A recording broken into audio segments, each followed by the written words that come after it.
when Brother Bakht Singh was called to glory, Bhagat Singh గారు మహిమలో పిలువబడిన తర్వాత I took his younger brother from Delhi to Hyderabad.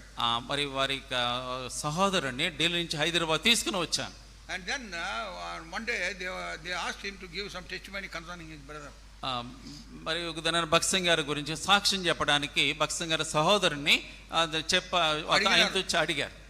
Then he said like this in whatever he said, this is one of the things. మరి చాలా చెప్పాడు ఆయన, అందులో ఒకటి ఇలా చెప్పాడు అన్నమాట. My relationship with my brother is temporary. నా సంబంధం నా సహోదరుడితో సంబంధించి తాత్కాలికమైనది. My fellowship with him ends with his death. నా యొక్క సహవాసము నా సహోదరుడికి సంబంధించి ఆయన మరణంతో ముగిసిపోతుంది. But your fellowship with him is eternal, he said. ఆయన అన్నాడు కదా, ఇదిగో మీరున్నారే, ఆయనతో మీకున్న సహవాస సంబంధము నిత్యత్వం వరకు ఉండేదన్నాడు. Then he said రక్త సంబంధం, it is a blood relationship. అది భక్తుల సంబంధం ఉంది, అది రక్త సంబంధం, అది రక్త సంబంధం అని చెప్పి అన్నాడు.